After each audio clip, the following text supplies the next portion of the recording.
박순호 목사님은 저의 중학교 3년 선배이십니다. 경북 영천 깡시골이죠 사실은. 80년도에 시로 승격이 되고 난 뒤로 도시가 전혀 성장하거나 늘지 않았습니다. 그대로 있는 그곳에서 우리 목사님 교육받으시고 또 대학에 와서 목사님 뵀거든요. 얼마나 인격적으로 본받을 게 많고 또 존경하는 그런 모습으로 늘 함께 해주셔서 너무 감사합니다. 이 시간 청년 계시나요? 우리 청년들. 40 이하면 다 청년입니다. 60 이하면 청춘이고요. 그래서 저를 포함해서 우리 모두가 다 청년입니다. 함께 외쳐보실까요? 하나님의 말씀 가운데 내 인생은 청춘이다. 나는 청년이다. 내 마음속에 하나님의 푸른 꿈을 주시면 우리 모두는 다 청년입니다. 아멘. 목사님 앞에 제가 설 때마다 우리 인생의 높이는요 절대 우리의 실력이 아닙니다. 내 인생의 고도를 결정하는 것은요 하나님 앞에 어떤 태도와 자세를 취하느냐입니다. 아멘. 제가 선교지에서 만난 장로님 한 분 계시는데요. 삼성전자가 2012년도에 중국 서안, 저희 사역의 거점이 중국 서안이었는데 지금도 중국 서안에 삼성전자 반도체 당시에 한 10 몇 조를 투자를 해가지고 반도체 공장을 잘 세웠어요. 광양에 회사가 있으신 분인데 삼성전자 그 공장을 세울 때에 전기 설비를 어떻게 하면 납품을 받을까 기도하시면서 중국에 오셔가지고 저희 교회가 막 개척될 때에 한 달 만에 오신 거예요. 늘 중국의 선교사의 그 시간들을 생각할 때마다 긴장합니다. 늘 위축이 되어 있고요. 전화할 때마다 군 생활 같아요. 통신 보안을 유지해야 합니다. 이 속에서 이 말 속에서 목사님, 교회가 어떻고 장로님 이런 말을 못 하는 거죠. 왜? 그런 말을 쓰면 제 신분이 선교사요 목사라는 것을 들키기 때문이죠. 그래서 늘 긴장합니다. 교회가 예배를 시작하고 난 뒤에 한 달 정도 됐는데 남정네, 소위 말해서 남정네 네 분이 교회 문을 박차고 딱 들어오시는 거예요. 아내가 굉장히 긴장했습니다. 왜냐? 우리도 드디어 때가 왔구나. 중국 공안이 무시무시한 네 사람을 보냈다 하고 어떻게 오셨어요? 하니까 제가 예배 좀 드리러 왔습니다. 그러시는 거예요. 그리고 예배 후에 얘기를 나눠보니까 무시무시한 중국 공안이 아니라 삼성전자 반도체에 그 공장을 세우는데 납품을 따기 위해서 온 장로고 이 두 분은 우리 회사 직원입니다. 그 위에 저희 교회의 개척과 또 선교 사역에 엄청난 도움을 주시고 또 제가 중국에서 추방되어서 태국으로 갔을 때도 현재도 많은 선교를 위해서 기도하시면서 또 함께하고 계신 장로님인데요. 이 장로님은 그런 고백을 하시더라고요. 목사님, 저 좋은 학교 나오지 못했습니다. 제가 60년, 70년대에 학교를 다니는데 지금 소위 말해서 잘 나가는 한국의 5대 대학 그런 대학이 아니었습니다. 물론 서울에 있는 대학이었지만은 저는 공부 하나도 안 하고 또 대학 가서도 잘 못했습니다. 그러나 제 인생에 지키는 거 꼭 한 가지는 예배를 절대로 빠지지 않는다. 반드시 신앙 가운데 살아간다라는 원칙이었습니다. 제가 그 원칙을 지키다 보니까요, 제 대학의 스펙은 남들보다 떨어집니다. 저기 S대, 이쪽 신촌의 Y대 그런 대학은 아니지만은 지금 저희 인생을 되돌아보면 그런 대학을 졸업한 사람들보다 훨씬 더 하나님께서 제게 많은 은혜와 복을 주셨습니다. 다들 어렵다고 하는 IMF를 거치고 또 현재 코로나 시대를 거치고 지나와도 저희 회사 일감이 끊이지 않습니다. 얼마나 감사한지 모릅니다. 우리 인생의 높이는 절대 우리의 스펙이나 나의 실력이 아닙니다. 무엇입니까? 하나님 앞에 어떤 자세와 태도를 취하느냐에 달려 있습니다. 그래서 제가 후배 목사님들이나 늘 얘기해요. 뭐 들지 말라고요? 뭐 들지 말라? 고개 쳐들지 말아라.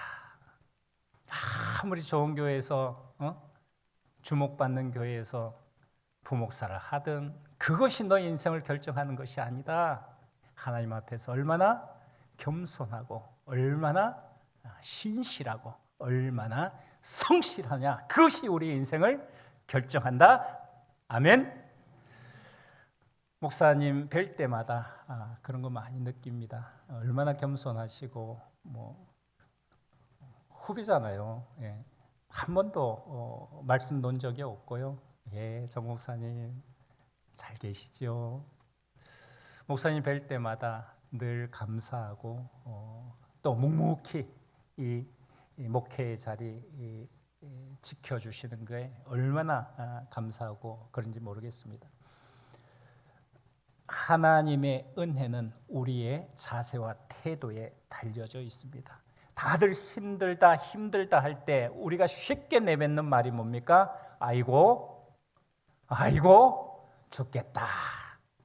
근데 제가 예배를 드리다 보니까 이 찬송에 다른 답이 있더라고요. 거기다가 한 자만 더 하십시오. 따라 하십니다. 죽게 있다. 나의 소망과 나의 능력은 누구께 있습니까? 전능하신 하나님 아버지, 우리의 주님께 있습니다. 죽겠다. 우리의 입술로 자꾸 원망하거나 무소망, 무기력, 무능력의 말을 뱉지 말고 믿음과 신실함의 말을 우리는 고백해야 합니다. 하나님, 내 능력, 내 소망 내게 있는 것이 아니라 주님께 있습니다. 할렐루야. 오늘 말씀 딱 한 구절에 있는 말씀이에요. 제가 선교사의 삶을 22년째 살아가고 있습니다. 2001년 영락교회에서 전임 목회를 하고 또 2년 뒤에 목사 안수를 받고 영락교회 파송으로 중국으로 가서 2003년도 4월 27일 파송이 되어서 지금 22년 차를 맞이하고 있는데요. 선교가 무엇이냐에 대해서 늘 고민합니다. 선교가 무엇입니까? 그리스도 예수님의 복음의 그 은혜, 십자가의 은혜를 전하는 것이죠. 그래서 주님 믿지 않는 그 복음의 불모지 가운데 우리 주님 그리스도 예수님을 증거하고 전하고 또 그들이 정말 신실한 하나님의 백성으로 자녀들로 교회됨의 삶을 살아가는 것, 그것이 바로 선교입니다. 그러나 더 중요한 것이 있습니다. 그럼 그것을 어떻게 그 복음, 은혜의 복음을 증거하고 전하느냐, 하우에 대한 문제, 선교의 방법론에 대한 문제가 정말 실제적인 문제이지요. 어떻게 선교해야 합니까? 지금은요, 저는 해외에 살아가고 있지만은 얼마 전에 몇십 년 전에 우리 한국을 철수한 미국의 남침내 교단이 있습니다. 더 이상 한국은 선교할 필요가 없다. 왜? 자립되었고 한국 교회가 이제는 선교할 수 있다. 스스로 잘할 수 있다. 그러면서 그동안 선교했던 모든 재산들을 다 한국 교회에다 위임을 하고 미국 남침내 교단의 모든 선교사를 다 철수시켰어요. 그런데 5년 전에 다시 남침내교 선교사들이 한국으로 들어왔습니다. 왜 그럴까요? 한국은 다시 선교가 필요한 곳이다. 특별히 청년들, 대학생들, 청소년들. 우리가 해외에 살아가고 있지만 해외만이 선교지가 아닙니다. 하나님께서 보내신, 따라 하실까요? 내가 살아가고 있는 이 자리가 선교지다. 내 자리가 선교지다. 여러분들이 살아오고 계신 이 자리가 선교지입니다. 어떻게 선교해야 합니까? 어떻게 그리스도 예수님의 그 은혜의 복음을 증거해야 합니까? 저는 오늘 주신 사도행전 20장 35절 바로 이 구절에서 사도 바울을 통하여 선교의 귀한 방법론을 발견하게 되었습니다. 자, 질문 하나 드릴게요. 주는 인생이 복된 인생입니까? 받는 인생이 복된 인생입니까? 다시 한번 기회를 드리겠습니다. 주는 인생이 복된 인생입니까? 받는 인생이 복된 인생입니까?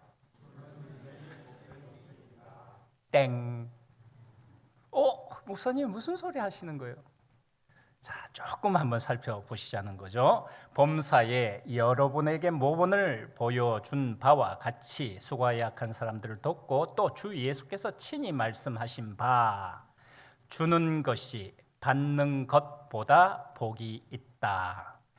이게 이제 영어 성경에서는 어떻게 되어 있느냐 하면 It is more blessed to give than to receive 이렇게 되어 있거든요.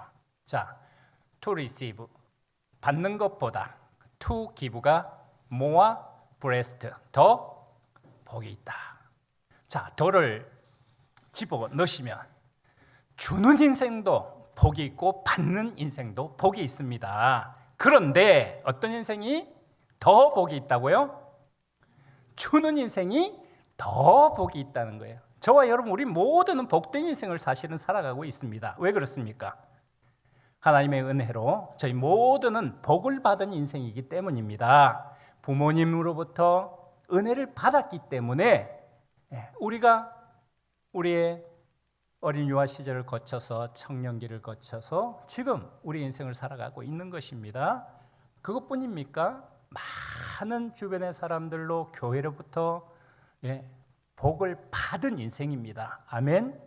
그런데 그런 것보다 받는 것보다 더 복된 인생이 있는데 그것이 무엇입니까? 주는 것이 더 복되다. 이 말씀의 요지가 그렇습니다. 그래서 우리에게는 원망과 불평보다는 우리 입술에 가득 차야 하는 것은 감사의 고백입니다. 우리 모두가 그리스도 예수님의 그 십자가의 은혜를 통해서 구원받은 인생으로 살아갑니다. 받은 인생이죠. 우리 모두가 많은 분들로부터 많은 사랑을 받고 살아가고 있습니다. 그러나 거기에만 머물지 말고 어떻게 해요? 주는 인생으로 살아갑시다. 그것이 더 복된 인생입니다를 말씀하는 것이 오늘 이 본문의 요지입니다. 자, 어떻게 선교해야 할까요? 이 본문에 잠시 배경을 살펴보면요, 사도 바울은 한 11년 정도를 선교 여행을 다니게 됩니다. 1차, 2차, 3차 선교 여행을 AD 47년부터 AD 57에서 8년까지 다니게 됩니다. 그래서 1차 여행 때는 바나바의 고향인 구브로를 시작으로 해서 지금 현재 튀르키예의 서남부 지역을 다니고요. 2차 선교 여행은 이 튀르키예를 넘어서 지금 우리가 알고 있는 여러 신약 성경의 배경이 되는 고린도, 갈라디아, 에베소, 빌립보, 데살로니가 이 지역을 갑니다. 그리고 다시 3차 여행은 이 지역, 2차 선교 여행을 통해서 개척하고 복음을 전했던 이 지역을 5년간 다시금 돌아보면서 그가 전도하고 선교했던 교회들을 더 단단하게 하는 목적으로 3차 선교 여행을 가게 되는데 오늘 본문이 속한 사도행전 20장은 3차 선교 여행의 거의 막바지입니다. 사도 바울이 가장 오랫동안 머물면서 돌보고 말씀을 전했던 교회가 바로 에베소 교회입니다. 2년 이상을 에베소에 머물면서 그 교회를 개척하고 그 교회를 돌보고 목양을 했습니다. 3차 선교 여행에 밀레도라는 항구에 이르러서 거기에서 배를 타고 가이사랴라는 현재 이스라엘의 서부의 지중해 연안 항구 도시입니다. 가이사랴 말 그대로 시저의 로마 황제의 이름을 딴 도시지요. 그곳으로 가서 예루살렘으로 복음을 전하기 위해서 가고자 했습니다. 밀레도 항구에 와서 가장 오랫동안 목회한 에베소 교회의 지도자들, 오늘 사도행전 본문에는 장로들 이렇게 표현되어져 있습니다. 그 지도자들을 불러서 어떻게 하면 주의 몸된 교회를 굳게 세워나가고 복음 선교 전도하는데 비결, 방법론을 증거할 수 있을까 전합니다. 첫째는 스스로를 삼가하십시오. 그리고 말씀의 교회를 맡기십시오. 그리고 세 번째로 주는 것이 받는 것보다 복이 있습니다. 주는 목회하십시오. 이렇게 증거를 합니다. 오늘 우리의 교회 어떻게 하면 선교할 수 있을까요? 어떻게 하면 복음을 전할 수 있을까요? 저는 22년 동안 중국이라는 공산권에서 16년을 선교했고요. 또 지금 현재 태국이라는 나라, 여러분들이 다 아시는 바처럼 불교가 95%입니다. 우리 현재 한국에 들어와 있는 많은 외국인들이 있잖아요. 가장 많은 수가 속해 있는 것이 우리 동포입니다. 그리고 중국인이 두 번째고요. 세 번째가 베트남이고요. 네 번째가 태국 사람입니다. 공식적으로는 20만이지만은 불법 체류자들까지 합하면 한 50에서 60만이 들어와 있는 것으로 알고 있습니다. 태국의 인구가 전체 7,200만이고 불교를 배경으로 하고 있습니다.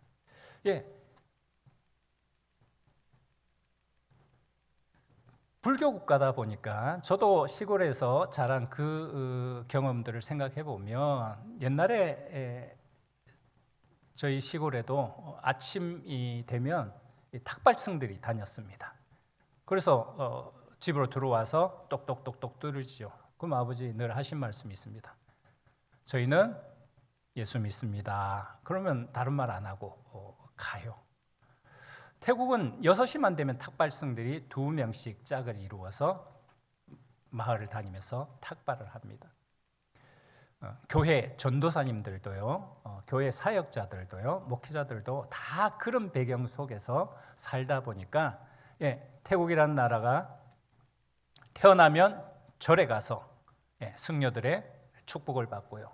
또 매일매일 탁발승 승려들 돕고 절과 가깝고, 또 부모님이 돌아가시고 나면 승려들이 와서 화장을 하고 불을 화장된 그 유골을 절에다가 갖다 놓고, 그러니까 문화가 불교 문화다 보니까 이곳에서 복음을 전한다는 것이 얼마나 어려운지 몰라요. 사도 바울이 2000년 전에 그도 이 헬레니즘, 그리스 그 신들이 지배하고 있는 그 사회 속에서 하나님의 아들 그리스도 예수님에 대한 복음을 증거하면서 얼마나 어려웠겠습니까? 거기서 찾아낸 선교의 비결이 있습니다. 그것이 바로 주는 것이 받는 것보다 더 복된 인생인데 어떻게 해야 영혼 구원을 할 수 있다고요? 따라하십니다. 주어라. 주자. 왜 주어야 합니까? 왜 주어야 합니까? 왜 나누어야 합니까? 이것이 복음의 본질이기 때문에 그렇습니다. 하나님이 세상을 이처럼 사랑하사 독생자를 주셨으니,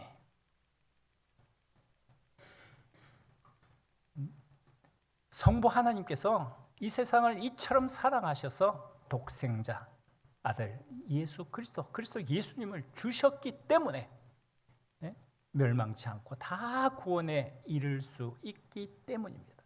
복음의 본질은 성부 하나님께서 독생자 그리스도 예수님을 주셨습니다. 그래서 선교는 주는 것입니다. 인자는 섬김을 받으러 온 것이 아니라 많은 사람들을 위해서 대속물로 자기 목숨을 주려고 오셨습니다. 성자 예수님께서 당신의 목숨을 대속물로 주실 때에 구원의 역사가 일어났습니다. 왜 주어야 합니까? 주는 곳에 복음의 은혜가 임하기 때문입니다. 주는 것에 복음의 핵심이 있기 때문입니다. 사랑하는 참빛교회 성도님들, 오늘 우리의 여러 기도의 제목들이 있을 것입니다. 어떻게 하면 사랑하는 자녀들 또는 친척들 또는 이웃들, 직장 동료들, 어떻게 그들에게 그리스도 예수님의 이 복음의 은혜를 증가할 수 있겠습니까? 주어야 합니다. 줄 때에 그들이 하나님의 사랑을 알게 됩니다. 자, 두 번째로 왜 우리가 주어야 하느냐? 왜 주어야 하느냐? 창세기 12장에는 복의 근원이 되는 복받은 인물이 나옵니다. 누구입니까? 믿음의 조상 아브라함입니다. 아브라함은 복된 인생을 살았습니다. 복받은 인생을 살았습니다. 아브라함을 택하시고 찾아가셔서 부르시고 보내십니다. 내가 너를 복이 되게 하겠다. 그래서 많은 복된 인생의 표본으로 아브라함을 듭니다. 그러나 우리가 간과하고 있는 구절이 하나가 있습니다. 그것은 바로 창세기 12장 3절입니다. 제가 읽어보겠습니다. 너를 축복하는 자에게는 내가 복을 내리고 너를 저주하는 자에게는 내가 저주하리니 땅의 모든 족속이 너로 말미암아 복을 얻을 것이라 하신지라. 아브라함을 통해서 아브라함으로 말미암아 땅의 모든 족속들이 민족들이 복을 얻도록 하신다. 이것이 아브라함을 부르시고 택하시고 보내신 목적이요 이유입니다. 한 10년 전에요. 여러분들도 다 보시고 계신 유튜브라는 곳에 재미난 영상이 올라왔습니다. 독일에서 만든 영상인데요. 딸이 이제 70 노년의 삶을 살아가고 있는 아버지를 위해서 선물을 하나 보내는데 그 선물이 무엇이냐면 아이패드입니다. 아이패드 뭔지 아시죠? 태블릿 PC. 요즘은 다 뭐 신문을 보시거나 뉴스를 보시거나 드라마를 보시거나 영화를 보실 때 뭘 이용합니까? 휴대전화나 태블릿 PC 이용하잖아요. 그래서 20대의 딸이 우리 아버지도 이제 이런 좋은 기능들을 활용해서 편하게 생활을 하셨으면 좋겠다 하고 딸이 아버지에게 아이패드를 딱 선물해요. 그리고 한 일주일 뒤에 아버지에게 전화합니다. 아빠, 내가 보낸 선물 잘 쓰고 계세요? 그러니까 아빠가 너무너무 잘 쓰고 있어. 내가 아침에 일어나자마자 네가 보낸 그 선물 딱 부엌에 가져가서 거기에 양파도 썰고 당근도 썰고 하니까 얘가 이게 얼마나 깨끗한지 이 설거지도 필요 없어. 그냥 수돗물에 슥슥 하니까 그러니까 딸이 아이고 아빠. 혹 하나님께서 여러분 우리들을 보시고 이런 마음은 아니신가 말이죠. 왜 우리를 부르시고 왜 우리를 택하시고 왜 우리를 우리의 삶의 현장으로 보내셨는가? 내가 하나님부터 복받고 복받는 인생으로 살아갑니다. 많은 세상 사람들이 우리 교회를 향하여 지적하는 상이 하나 있습니다. 뭐냐면 너무너무 이기적이야. 자기밖에 몰라. 이런 얘기를 많이 해요. 하나님이 우리를 복받는 인생으로 살아가게 하신 이유는 그 자리에만 머물러 있게 우리를 부르신 것이 아니라 그 받은 인생, 받은 은혜, 하나님께로부터 받은 그 은혜를 세상의 모든 민족들이 복을 얻게 하기 위하여 우리를 부르셨다는 거예요. 왜 우리가 주어야 합니까? 왜 우리가 나누어야 합니까? 그것이 바로 저와 여러분 우리들을 복음을 위해서 부르신 이유이기 때문에 그렇습니다. 사랑하는 여러분, 주십시오. 나누십시오. 그때에 하나님께서 우리를 부르시고 택하시고 보내신 인생의 참된 목적의 삶을 살아가게 되는 것입니다. 자, 마지막으로 왜 우리를 왜 우리가 선교 현장 가운데 주어야 하느냐? 오늘 본문의 말씀을 보시면 주는 것이 받는 것보다 복이 있다. 이 말씀이 누구의 말씀입니까? 누구의 말씀입니까? 사도 바울의 말이 아닙니다. 주께서 친히 말씀하신 내용이래요. 우리 주님 그리스도 예수님께서 친히 하신 말씀이래요. 복음서에는 이 말씀이 기록되어져 있지 않습니다. 그러나 분명한 것은 이 말씀을 배경으로 근거로 하면 예수님께서 제자들에게 이 말씀을 하셨다라는 거죠.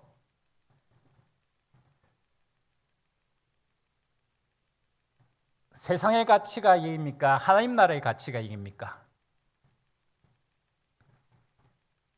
가치의 싸움입니다. 가치의 전쟁이에요. 하나님을 믿는 우리들이 누구의 가치와 누구의 의를 따르냐, 거기에 우리의 믿음의 승부처가 있습니다. 많은 세상의 가치는 이렇게 말하죠. 아껴라, 그래야 잘 산다. 그러나 하나님 나라의 가치는 뭐라고 말씀합니까? 줘라. 저희 교회 이름이 더 나눔 교회입니다. 배경이 되는 성경 말씀이 누가복음 6장 38절에 있는 말씀이에요. 주라, 그리하면 너희에게 줄 것이니 후히 되어 누르고 흔들어 흘러 넘치도록 너희에게 안겨주리라. 이 말씀이 얼마나 정겨운지 몰라요. 지금 우리의 자녀들은 무게를 재는 그런 기구가 전부 다 저울이잖아요. 근데 저는 시골에서 영천 오일장 이런 데 가보면 쌀이든 뭐든지 살 때 늘 뭘 합니까? 되나 말 같은 그런 도구들을 사용했단 말이죠. 인색한 가게를 가면 어떻게 하는지 아십니까? 대에다가 쌀 한 대 주세요. 그러면 어떻게 합니까? 쌀 해가지고 손으로 위에 거 싹 걷어주지요. 조금 넉넉한 가게들은 어떻게 해요? 쌀 받아가지고 그 쌀을 어쩌죠? 한번 쳐줍니다. 그러면 그 안에 있는 공기가 쓱 빠지면서 더 깊게 들어가겠죠. 근데 우리 주님은요, 우리 하나님께서는 어떻게 하십니까? 후히 되어서 주기는 주는데 어때요? 눌러요. 먼저 눌러야 그 안에 공기가 빠져. 누르고 흔들어 가지고 그리고요 부어 주시는데 넘친대요. 누가 그렇게 하십니까? 아버지 하나님께서 그렇게 하신대요. 할아버지가 놀이터에 사탕 한 봉지를 가지고 갔습니다. 아이들이 놀고 있거든요. 얘들아 이리 와 할아버지 사탕 줄게. 이 사탕 주머니에 너희들 손 넣어가지고 가지고 싶은 대로 한 움큼 가져가 그래요. 애들이 좋아가지고 와서 한 움큼씩 가져갑니다. 근데 마지막에 서 있던 애가 많이 할아버지 쳐다보면서 가져가지 않는 거예요. 그 할아버지가 왜 안 가져가니? 마음껏 가져가 하니까 얘가 뭐라는 줄 아세요? 할아버지 손으로 주세요. 지 손은 커봐야 사탕 몇 개 들고 갑니까? 3-4개밖에 못 들고 가요. 그런데 할아버지 손은요, 한 움큼 들면 10개 넘죠.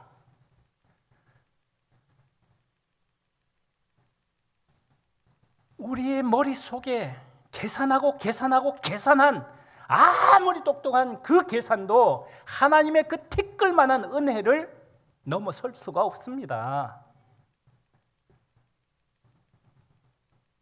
하나님 나라의 가치가 이 세상의 어떤 이론과 어떤 이념보다도 훨씬 더 크고 위대하고 풍성하다는 그 믿음이 저와 여러분, 우리가 그 가치를 붙잡고 살아가야 되지 않겠습니까? 한 생명이 주께로 돌아오게 하는 거 쉽습니까? 어렵습니까? 결코 쉽지 않습니다. 예? 아버지 어머니 한 배에서 난 형제들도요. 예? 이제 50, 60을 지나고 보니까 신실한 믿음으로 살아가는 형제들이 있는 반면 교회를 떠나고 믿음을 떠난 형제들이 있어요. 형제들조차도 복음 앞으로 인도하는 것이 쉽지 않아요. 그런데 분명한 것은 그리스도 예수님의 그 사랑을 담아 주고 나누고 섬기면요, 그들의 마음이 오픈됩니다.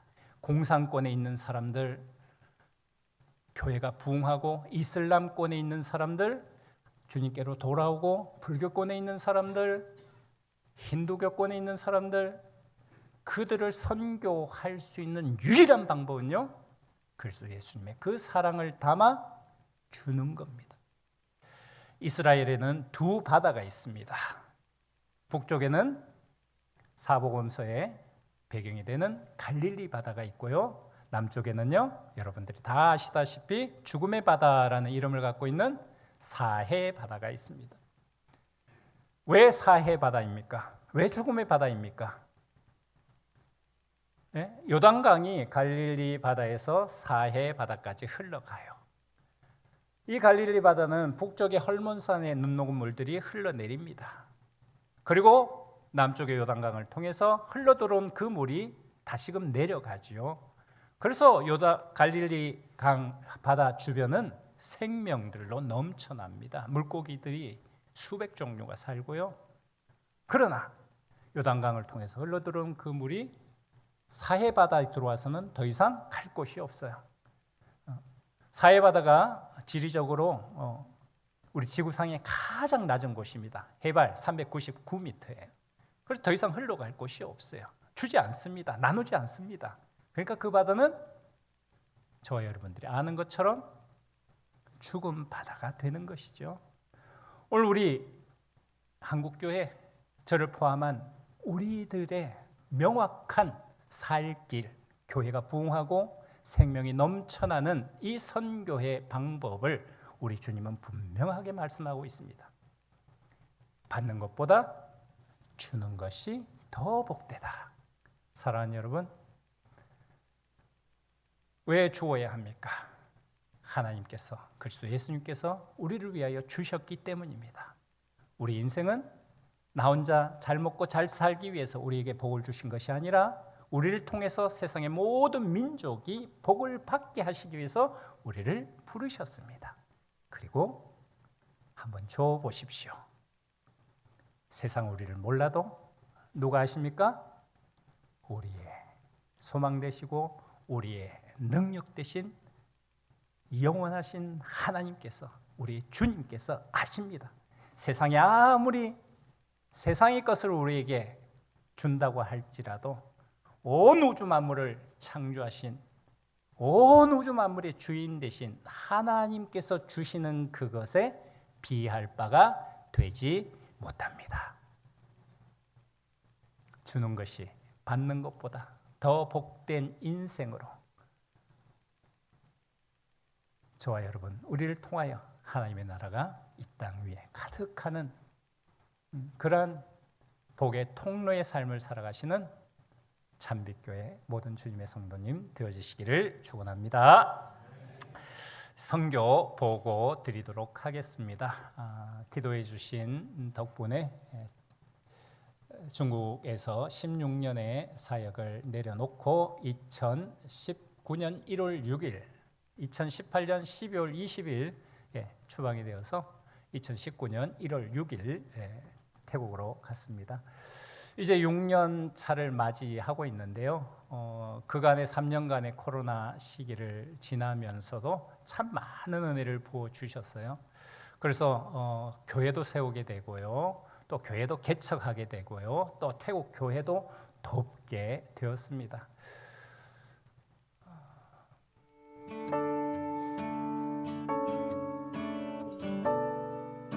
저와 제 아내입니다. 저희 가족이고요.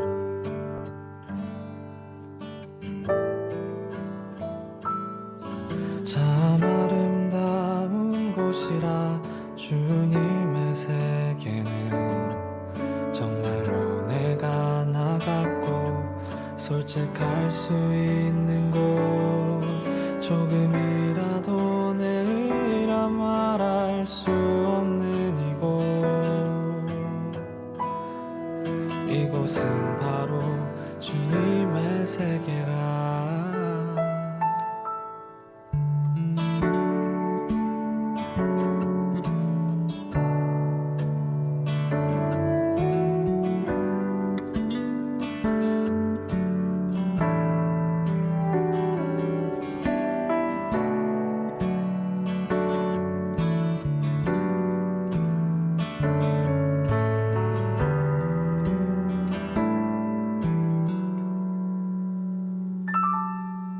세상은 항상 말하네 그 길이 아니라고. 꼭 뜨거운 길이 있는데 왜 힘들게 사냐고. 단순한 선택조차 내게 버겁기만 한 곳. 그래도 나는 주님만 따르리.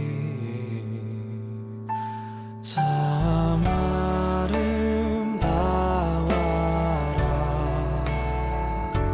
주님의 세계는 저 솔로몬의 옷보다 더 고운 백화.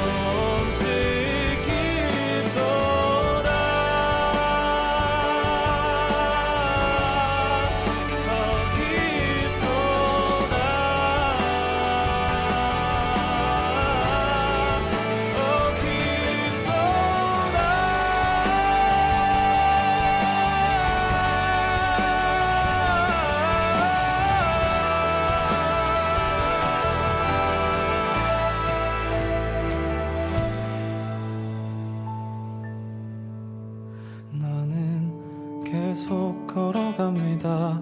수없이 넘어져. 전에는 예루살렘에 밖에 못 보던 사람 그들을 어떻게 해요? 원불러요. 그리고 사마리아로 그리고 땅까지 넓히신다.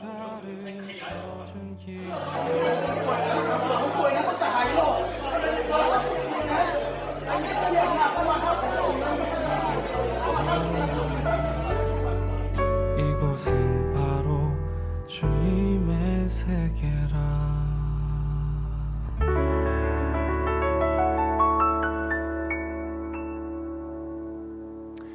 네, 선교지를 위해서 기도해 주시고 저희들을 통해서 하나님의 나라가 태국 땅에 가득 넘치도록, 또 특별히 이제 더 나눔 교회의 건축을 이제 들어가면 시작하게 됩니다. 그래서 우리 참빛교회 성도님들께서 더 나눔 교회 또 건축을 위해서 기도해 주시고요. 코로나 시기 가운데에도 우리 박순호 목사님 또 참빛교회 통해 가지고 라완 교회, 퐁파캠 교회 건축할 때에 도와주셨던 그 은혜가 참 크고 놀랍고 감사합니다. 더 나눔 교회 또 건축하는 그 일 가운데서도 우리 성도님들 기도해 주시고 또 함께 선교지를 위해서 그 교회가, 더 나눔 교회가 또 태국 선교와 또 우리 선교사님들 더 잘 선교할 수 있도록 돕는 그런 교회가 될 수 있도록 기도해 주십시오. 제가 기도